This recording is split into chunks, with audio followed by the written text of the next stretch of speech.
Graça e paz da parte de Deus, o nosso Pai, a você, a sua casa, a sua família, nesse dia, nesse tempo, mas também em qualquer outro dia, em qualquer outro tempo que você se encontrar conosco, se encontrar com essa celebração e participar dela conosco.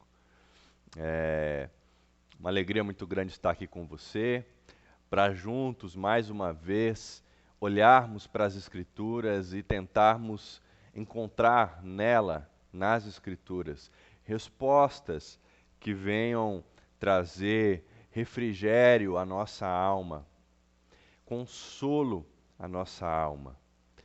E consolo é o tema da mensagem de hoje. O Deus de toda consolação.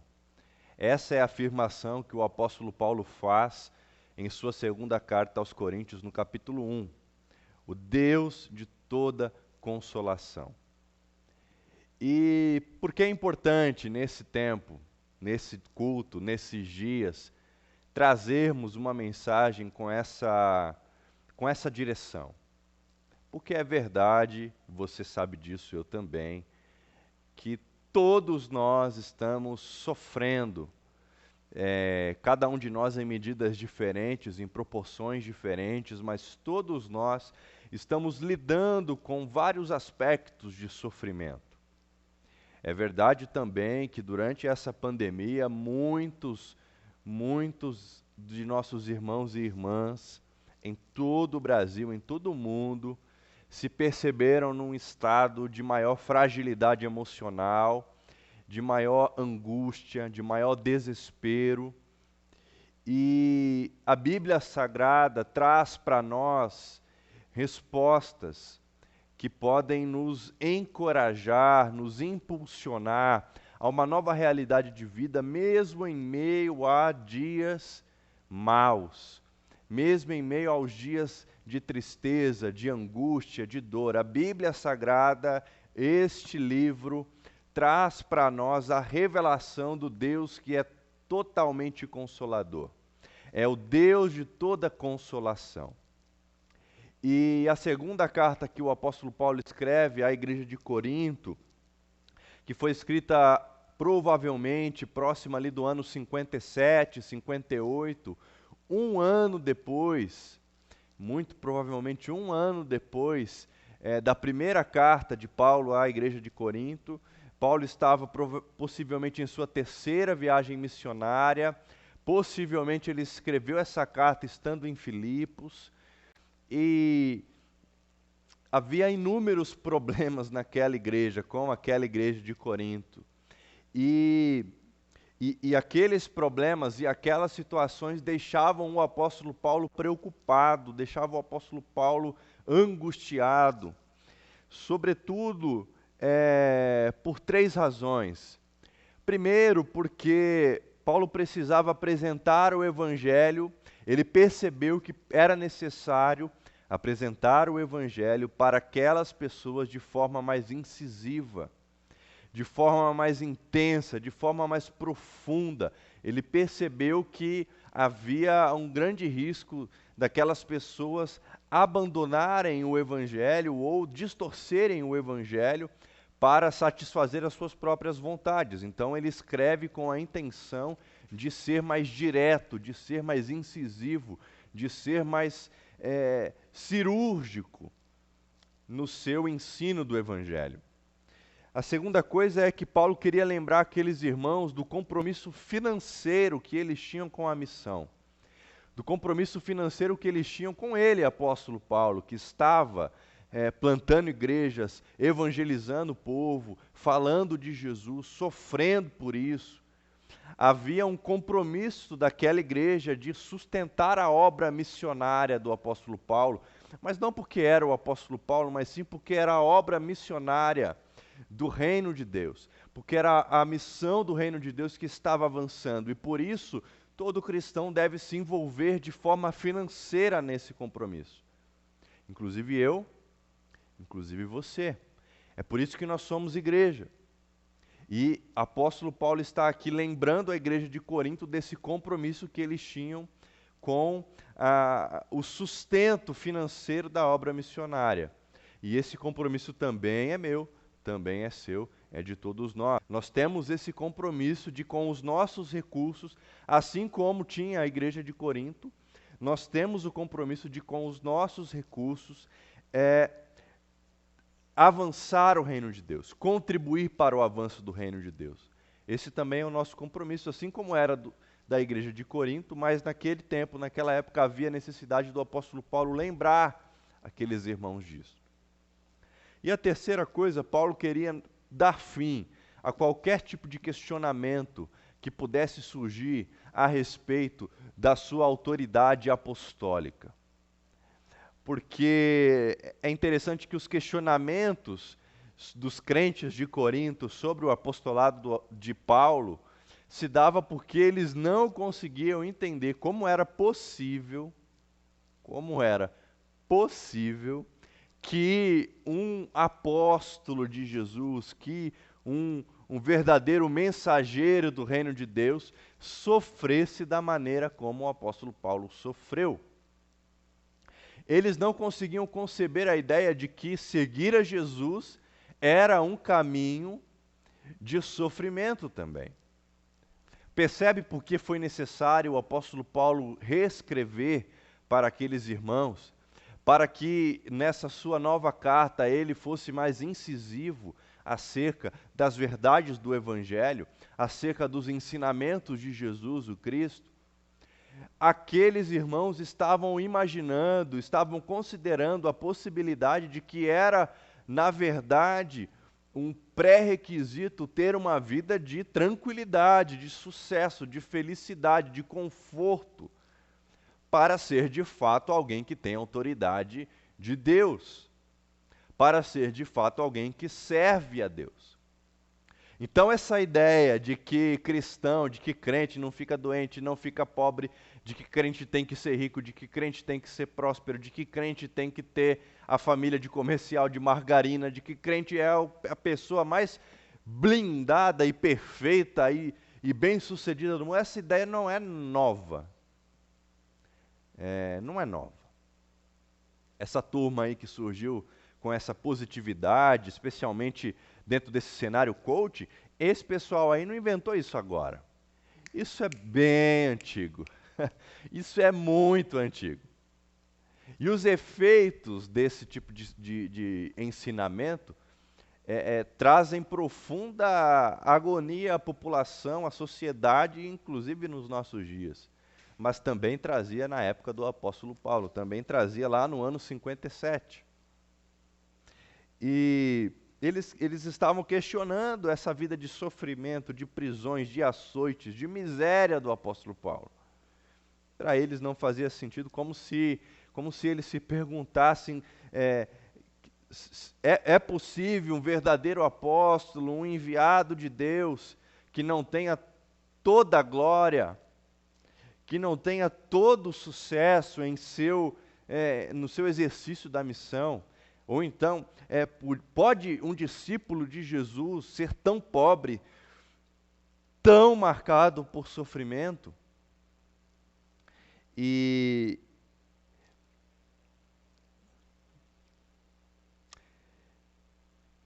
quando nós olhamos para o Antigo Testamento, na profecia do profeta Isaías, ele disse que ele, Jesus, seria o homem. Ele é o homem cheio de dores e padecimento. O homem que seria atribulado, que seria contundido, o homem que seria crucificado. E o próprio Jesus nos disse que neste mundo, nesse tempo, neste lado do céu, nós teríamos aflições, nós teríamos problemas, nós teríamos lutas, tribulações.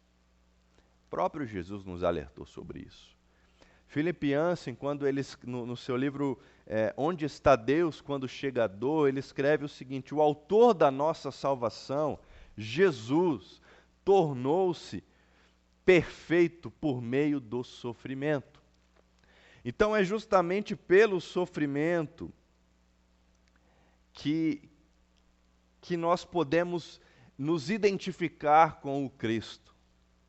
Foi justamente no sofrimento que ele se tornou perfeito, experimentando toda e qualquer tipo de dor humana, das piores possíveis na cruz. Foi por isso que ele se tornou perfeito e é por isso que ele é o autor da nossa salvação.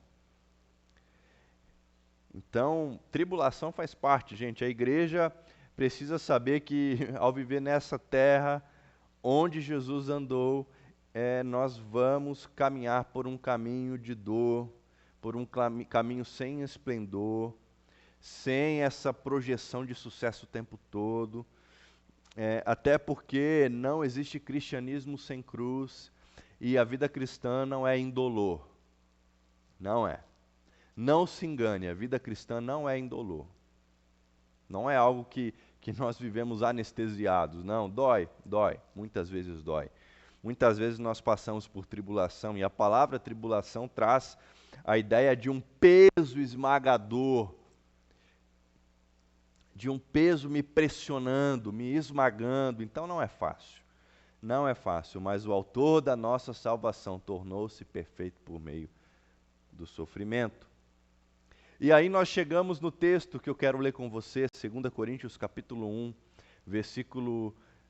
do versículo 3 até o versículo 7. 2 Coríntios capítulo 1, do verso 3 até o verso 7. Diz assim a palavra do Senhor para nós. Bendito seja o Deus e Pai de nosso Senhor Jesus Cristo, o Pai das misericórdias e Deus de toda consolação, que nos consola em todas as nossas tribulações, para que, com a consolação que recebemos de Deus, possamos consolar os que estão passando por tribulações. Pois assim como os sofrimentos de Cristo transbordam sobre nós, também por meio de Cristo transborda a nossa consolação. Se somos atribulados, é para a consolação e salvação de vocês. Se somos consolados, é para a consolação de vocês, a qual lhes dá a paciência para suportarem os mesmos sofrimentos que nós estamos padecendo. E a nossa esperança em relação a vocês está firme, porque sabemos que da mesma forma como vocês participam dos nossos sofrimentos, participam também da nossa consolação. Vamos orar? Deus, nosso Pai, obrigado pela Tua palavra, obrigado pelo Teu consolo em nossas vidas, pelo Teu conforto, pela paz que excede todo entendimento. E a minha oração nessa noite, Deus, é que o Senhor fale conosco, é que o Senhor dirija-nos, é que o Senhor conduza-nos, é que o Senhor consola-nos. Por favor, consola-nos, mas confronta-nos também, Senhor. Em nome de Jesus, para a glória de Jesus. Amém. Amém.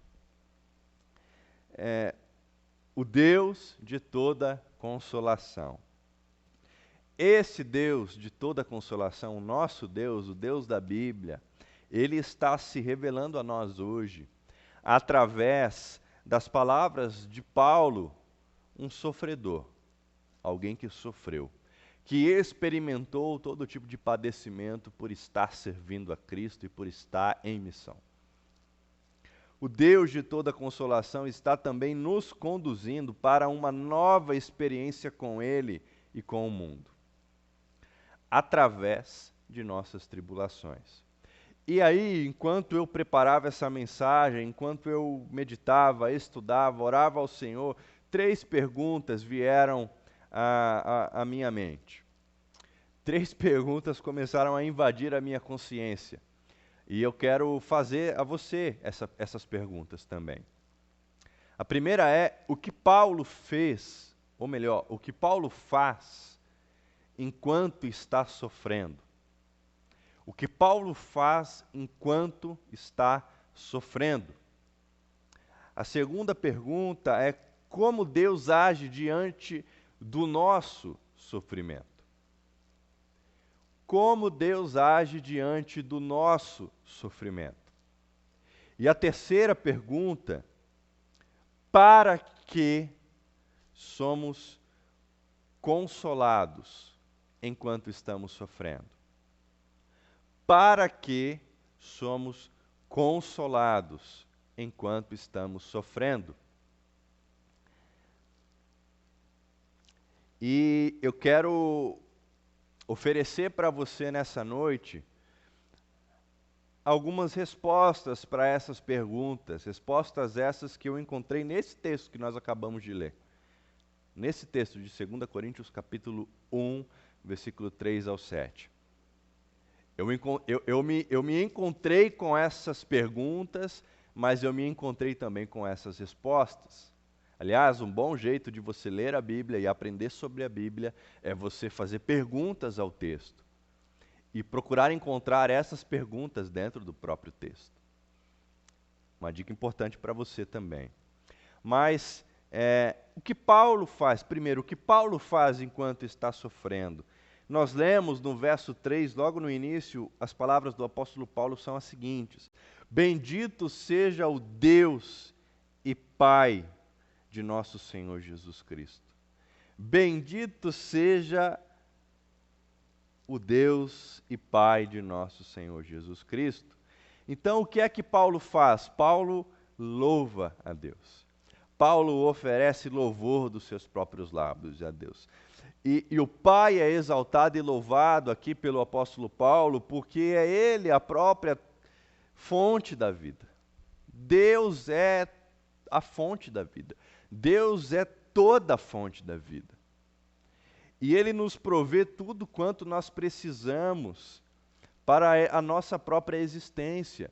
Deus derrama de provisão sobre nós para sermos sustentados em todas as áreas da nossa vida. O sofrimento aqui não impede Paulo de louvar a Deus. Percebem? Paulo está angustiado aqui. Eu passei para vocês o contexto desse texto. Aliás, sugiro que você leia toda essa carta, não só essa, mas a primeira carta aos Coríntios. Mas Paulo está falando de um sofrimento profundo. E este sofrimento profundo não o impede de louvar a Deus, de glorificar a Deus, de reconhecer que Deus é a verdadeira fonte de vida sobre ele. E outra coisa é que o apóstolo reconhece o caráter misericordioso de Deus, porque quando ele, logo depois que ele diz, bendito seja Deus, o Deus e Pai de nosso Senhor Jesus Cristo, ele diz o seguinte, Pai, o Pai das misericórdias. Pai das misericórdias. Deus nos entrega aquilo que não temos por direito. Ele nos oferece aquilo que nós não merecemos e nos poupa do julgamento severo, da punição severa que nós merecemos. As misericórdias de Deus nos livram de todo e qualquer perigo, de inúmeros perigos. As misericórdias de Deus se renovam a cada manhã. E eu digo a você, as misericórdias de Deus estão lá no seu amanhã, te esperando, para te receber, e para te amparar, e para te dar uma nova perspectiva de vida. Receba a misericórdia de Deus sobre a sua vida. E é justamente nas tribulações, nos perigos, nas aflições que Deus é experimentado como o Pai das misericórdias. Nós só conseguimos discernir e experimentar a profundidade das misericórdias de Deus quando nós estamos passando por aflições, quando nós estamos sofrendo, quando a nossa alma está angustiada, quando está aflito o nosso coração. É nesse contexto, é nesse momento que nós experimentamos as misericórdias de Deus. Paulo também reconhece o poderoso consolo de Deus, porque ele diz que Deus é o Deus de toda consolação. Deus é o nosso Deus, o Deus de toda consolação. O vocábulo grego usado aqui foi paráclesis, que significa consolo, encorajamento, exortação, socorro, conforto. Mas há uma ênfase muito forte a consolo e conforto aqui. Essa mesma palavra foi usada também de forma um pouco diferente, como paráclito. E você sabe o que significa paráclito? Paráclito serve de título do Espírito Santo, o ajudador, o nosso consolador. Paráclesis, paráclito. Duas palavras muito parecidas do vocábulo grego. E duas palavras que nos mostram o que é o significado de ser consolado por Deus. E quem é o nosso consolador? A segunda pergunta, como Deus age diante do nosso sofrimento? Para essa pergunta, eu encontrei no texto outras respostas também que eu quero dividir com você. Primeiro, que Deus se dedica em nos consolar. Há um desejo no coração de Deus de nos consolar. Há um inclinamento de Deus. Deus está inclinado em nossa direção para nos consolar, para nos confortar, para nos dar um ânimo novo, um renovo. E o texto diz, no verso de número 4, no início do verso 4, logo depois de Paulo fazer a afirmação que Deus é o Deus de toda consolação, diz o seguinte: e Deus de toda consolação, que nos consola em todas as nossas tribulações. Grifa isso aí na sua Bíblia. E Deus de toda consolação, que nos consola em todas as nossas tribulações. Eu não sei qual é a tribulação que você que está me assistindo nessa noite, ou em qualquer outro dia, eu não sei quais são as tribulações que você tem enfrentado. Mas o que eu sei é de que Deus te consola em todas as suas tribulações. Ele oferece consolo para você em todas as suas tribulações. Deus está nos convidando a olharmos para Ele no meio das adversidades, no meio do caos. O salmista disse, no Salmo de número 94, verso 19, quando a ansiedade já me dominava no íntimo, o teu consolo trouxe alívio à minha alma. Quando nós estamos angustiados, desesperados, profundamente vítimas de uma ansiedade que nos aprisiona, é o consolo de Deus que traz alívio à nossa alma, ao nosso coração. É o consolo de Deus que traz para nós um novo ânimo. É o consolo de Deus que nos faz sairmos das nossas casas e encararmos esse mundo hostil. É o consolo de Deus que renova a nossa fé. É o consolo de Deus que nos impulsiona a servir o mundo, mesmo sofrendo, mesmo estando nós padecendo, enfrentando tribulações. É o consolo de Deus que nos encoraja a uma nova vida, a uma vida livre das algemas, livre do medo. É o consolo de Deus.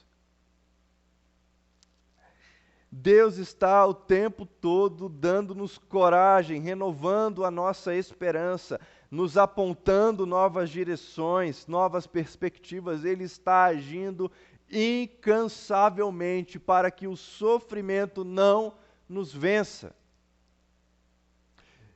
Vou repetir, Deus está agindo incansavelmente para que o sofrimento não nos vença, não nos derrote, não nos mate, não tire de nós a nossa esperança no Senhor. Deus age incansavelmente para manter o nosso coração consolado. Deus consola seu povo, mudando o seu destino e conduzindo esse povo do cativeiro e da miséria para a liberdade e nova vida. Mas Deus não exime seus mensageiros do sofrimento. Nós, os cristãos, nós que estamos seguindo a Cristo, nós não estamos, em hipótese alguma, livres do sofrimento. De forma nenhuma. Mas é exatamente nas tribulações que nós podemos experimentar da consolação de Deus. Paulo estava consciente de que Deus não nos livra do sofrimento, mas no sofrimento. Deus não nos poupa dos problemas, mas nos problemas. Percebe a diferença? Deus não nos livra das fornalhas, mas Ele nos livra nas fornalhas. Deus não nos livra das covas dos leões, mas Deus nos livra nas covas dos leões. É no meio da angústia, do sofrimento, da dor, do medo, da desesperança, da agonia, da ansiedade, é no meio dessa situação que Deus nos livra e nos guarda. Mas Deus não nos impede de passarmos por essas situações. Isso tem um propósito. Isso tem um propósito. Deus não nos prometeu uma vida de felicidade interminável, de sucesso constante e de ausência de sofrimento. Não caia nessa conversa. Eu e você não nascemos para sermos felizes o tempo todo, para termos sucesso por toda a nossa vida e para não experimentarmos nenhum tipo de dor e sofrimento. Não, esse não é o propósito da nossa vida. Não se engane. Não se deixe ser enganado por isso. Mas Deus nos prometeu que estaria conosco. Deus nos prometeu que no meio de toda e qualquer angústia, que no meio de todo e qualquer problema, que no meio de toda e qualquer adversidade e tribulação, Ele estaria conosco. Ele estaria conosco.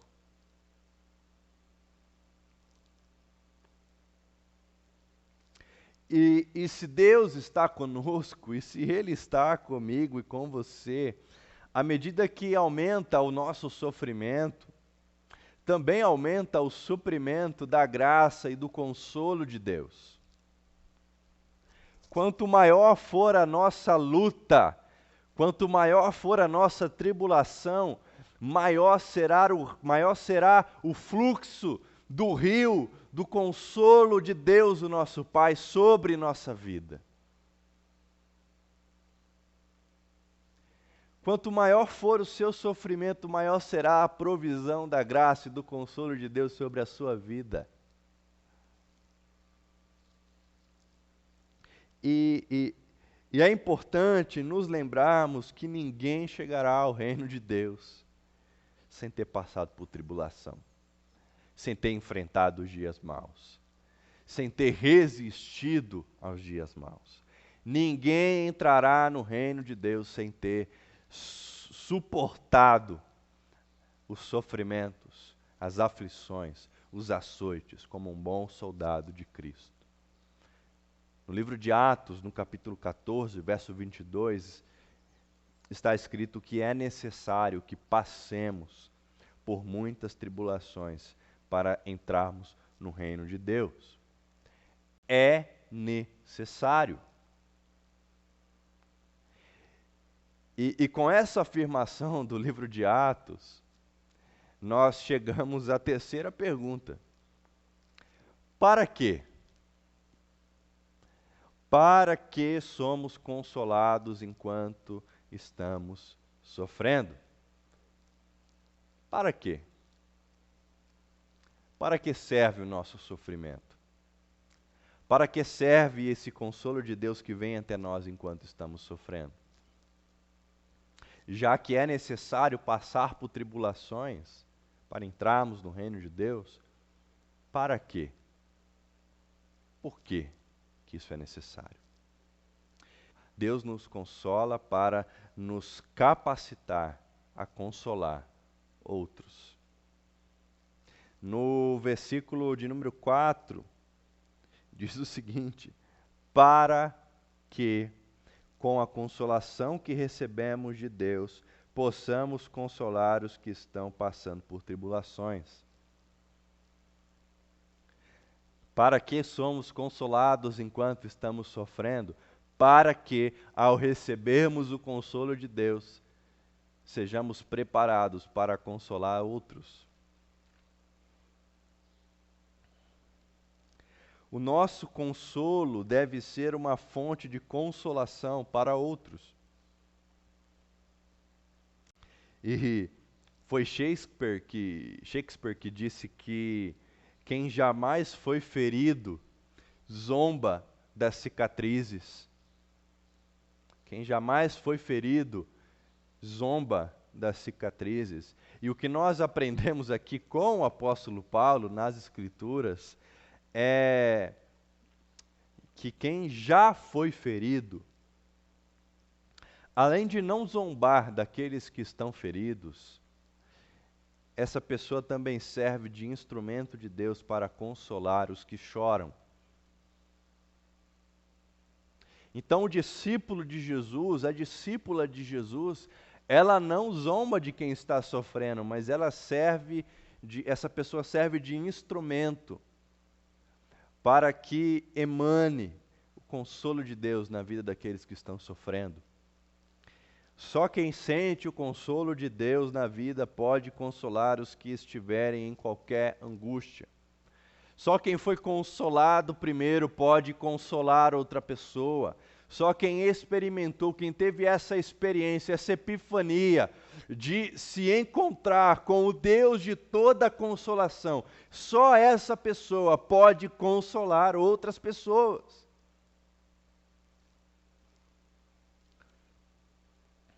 Nossas feridas tornam-se fontes do consolo de Deus.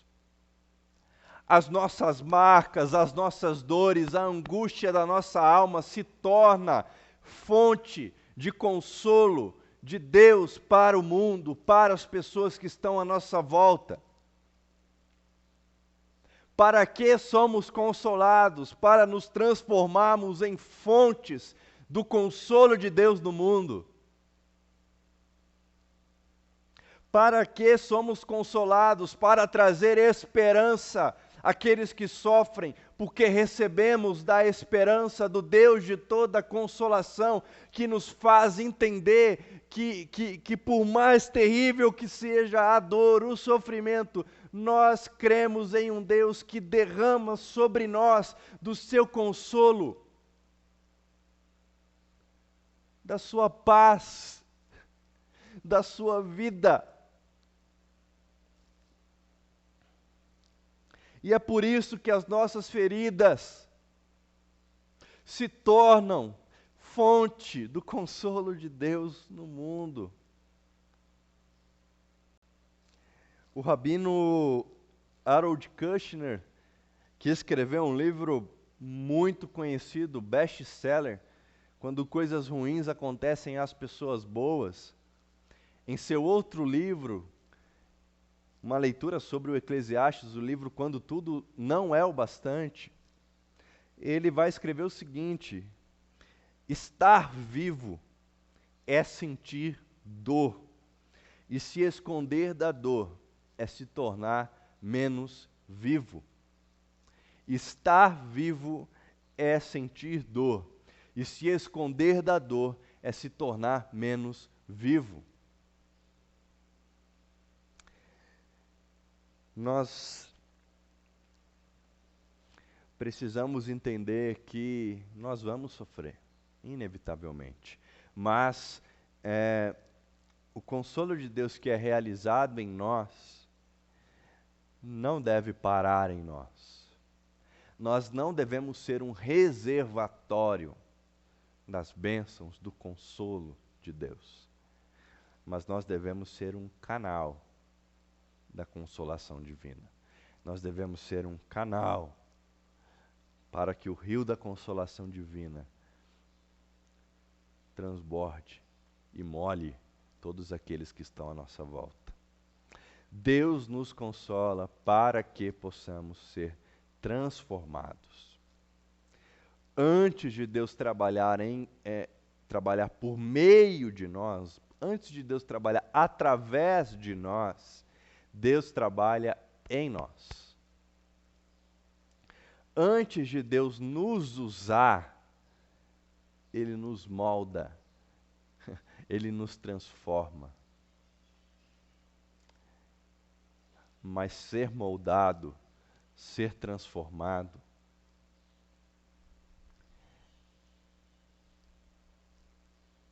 é algo que acontece justamente nos momentos em que sofremos. Porque é justamente nesse momento que nós nos reconhecemos como pessoas completamente vulneráveis, incapazes e dependentes de Deus. Deus nos conduz durante o deserto, e é por isso que o deserto não nos destrói, porque Ele está nos conduzindo no meio desse deserto. Eu não sei qual é o deserto que você tem passado, mas o que eu tenho por certo é de que Deus está te conduzindo no meio desse deserto, e de que por você ser conduzido por Deus, esse deserto não apenas irá acabar, mas como esse deserto é incapaz de te destruir. Porque o Deus de toda consolação está com você. Porque o Deus de toda consolação está te protegendo, te cercando com as suas misericórdias, te livrando de todo e qualquer perigo, mas está te moldando no meio desse deserto, mas está te transformando no meio desse cenário de agonia.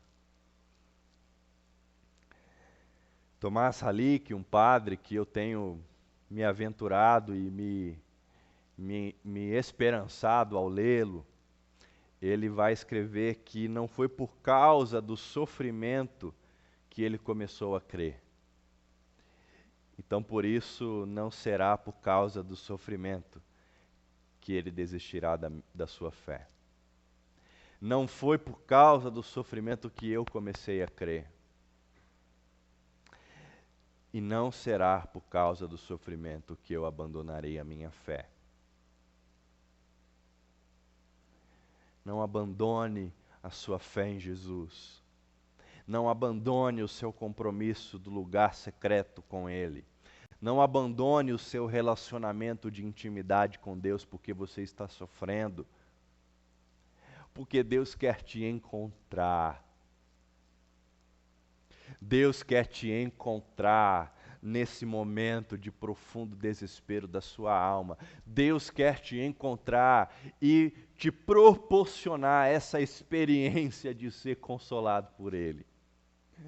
Deus quer te encontrar e enxugar dos seus olhos as suas lágrimas, te colocar em pé, te dar uma veste nova, trocar a sua veste de lamento e te colocar uma veste de alegria, de regozijo, de louvor.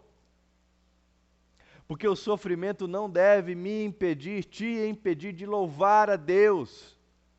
Porque Ele está nos esperando, Ele está nos conduzindo, Ele está nos protegendo e Ele está derramando sobre nós da sua misericórdia. Não abandone o seu encontro com Deus. Não deixe de se encontrar com o Deus de toda consolação.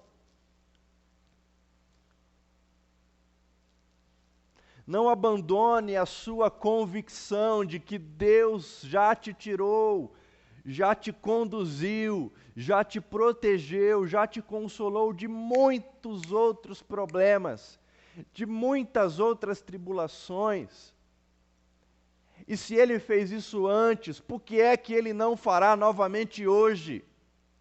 Não abandone o lugar da comunhão com Deus. Não abandone o lugar em que você derrama o seu coração diante de Deus, sabendo que Ele está te recebendo, te ouvindo, te abraçando e te impulsionando a experimentar essa vida daqueles que são consolados em todas as suas tribulações. Não abandone a sua fé, o seu encontro com Deus, a sua intimidade com o Pai, porque Ele quer derramar em você de todo consolo. No deserto, nós aprendemos a depender mais do provedor do que da provisão. Para de se preocupar com a provisão. Para de se preocupar, de ficar ansioso, de ficar desesperado, se perguntando: Senhor, cadê a provisão? Senhor, cadê a provisão? Olhe para o provedor. Olhe para aquele que te dá de toda a riqueza, de toda a vida, de todo o consolo. Olhe para o Senhor da sua vida, para o autor da sua vida. Mas pare de olhar interessado naquilo que Ele pode te dar. E comece a olhar para quem Ele é e o que Ele faz na sua vida. Porque a provisão vai vir. Mas muito mais importante que a provisão é o nosso relacionamento de profunda intimidade com aquele que é o nosso provedor.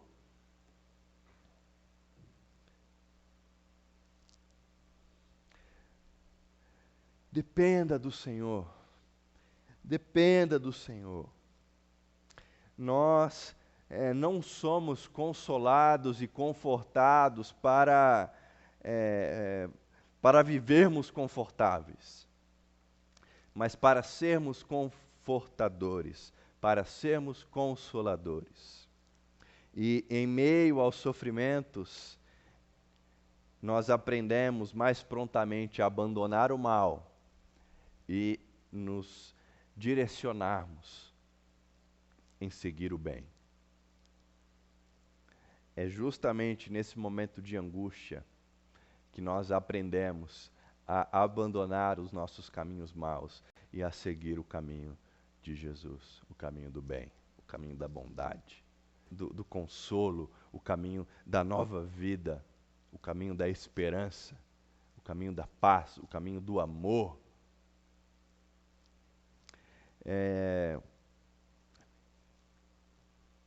Jesus é o nosso modelo. Jesus é o nosso modelo. Se nós quisermos participar da sua ressurreição, nós devemos também participar dos seus sofrimentos. Não dá para participar da ressurreição de Jesus e rejeitar a nossa participação nos seus sofrimentos. Não dá. Não dá. Não dá. Jesus nos consola e, ao fazer isso, Ele está nos equipando e nos enviando para que sejamos fonte de consolo a todos que sofrem. Enquanto estamos sofrendo, estamos sendo capacitados, equipados e enviados para derramar do consolo que recebemos na vida daqueles que estão à nossa volta. Ser consolado por Deus é ser sustentado por seu infalível e poderoso amor. Nos dias de mais profunda angústia, Ele está conosco, Deus está conosco. O Espírito Santo é o nosso paráclito, o nosso consolador.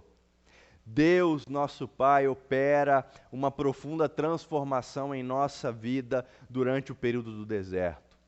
O seu poder se aperfeiçoa em nossas fraquezas. Nada pode ser maior que o poder transformador da consolação de Cristo em nossos corações. Porque, segundo Filipenses, foi por causa da sua morte e ressurreição que podemos seguramente deduzir que nenhuma provação, doença, divórcio, desemprego, falência, luto, pandemia, nada disso está além do alcance do poder transformador de Deus. O nosso pior sofrimento não se compara com a glória que há de vir. E Teresa d'Ávila disse o seguinte, que do ponto de vista do céu, a vida terrena,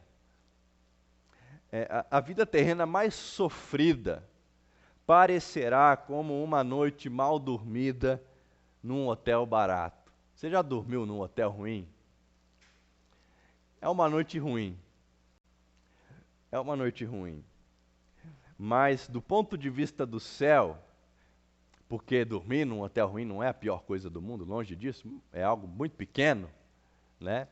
E do ponto de vista do céu, o maior de nossos sofrimentos, o dia mais terrível da nossa vida, será como uma noite mal dormida num hotel ruim. E isso só se faz possível porque a promessa de sermos revestidos da vida de Cristo é uma promessa real. E em 1 Coríntios, no capítulo 15, vira aí volta uma página da sua Bíblia, 1 Coríntios capítulo 15, no verso de número 52, diz o seguinte, a partir do verso 52.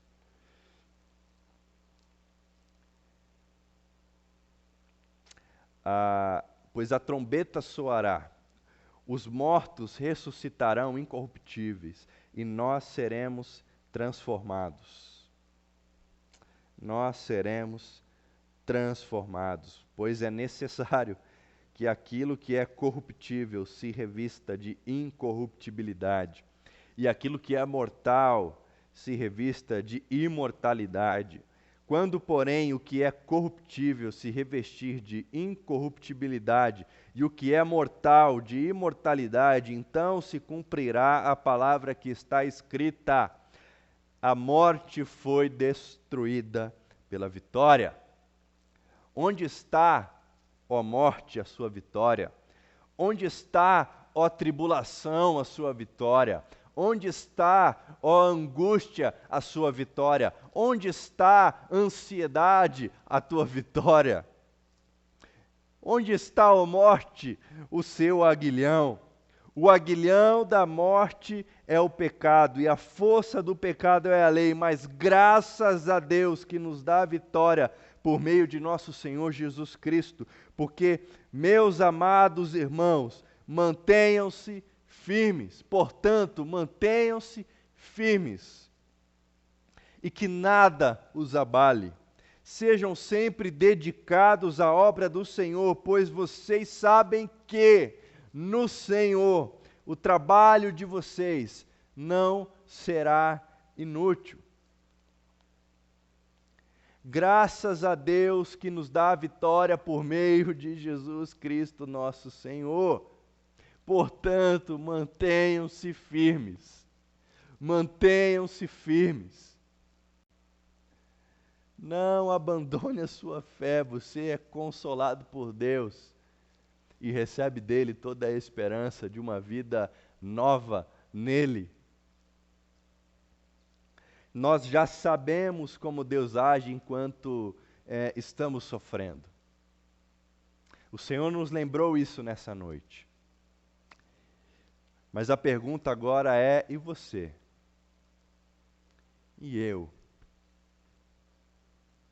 O que você fará diante de suas tribulações? O que você fará diante dos seus momentos de angústia? Qual será a sua resposta? O apóstolo Paulo louvou a Deus, porque o sofrimento não foi capaz de impedi-lo de reconhecer a grandeza do Deus de toda consolação. Aliás, o sofrimento só evidenciou o consolo de Deus sobre a vida de Paulo. E o sofrimento pode também evidenciar esse rio que é o consolo de Deus, do Deus de toda consolação. Vamos orar? Feche os seus olhos aí onde você está, curve a sua cabeça, pegue na mão de quem está do seu lado, assistindo esse culto com você. Deus, nosso Pai, obrigado pela Tua palavra e obrigado pelo Teu consolo. Obrigado pelo Teu consolo. Obrigado, obrigado, obrigado. Revista-nos, renova-nos, encoraja-nos, capacita-nos a enfrentar todo tipo de tribulação com a convicção de que o Teu consolo nos é oferecido em todas as nossas tribulações. Mas ao fazer isso, Senhor, por favor, nos envia para que o consolo que recebemos do Senhor possa ser fonte de consolo na vida de outros, possa ser fonte da Tua consolação na vida de outros. Que aqueles que se aproximarem de nós enxerguem, percebam e se apaixonem pelo Deus de toda consolação. Que isso aconteça porque nós estejamos convictos do Teu consolo e externando uma vida de quem foi consolado. Nos faz, Senhor, cantar em alegria, nos faz cantar com júbilo, nos faz cantar em alto som, nos faz erguer as nossas mãos e glorificar o Teu nome, que está acima de todo nome, mesmo em meio à dor, mesmo em meio à angústia, mesmo em meio ao medo. Nos faz cantar, renova a nossa força, renova o nosso coração, nos faz experimentar do Senhor, que é o Deus de toda consolação.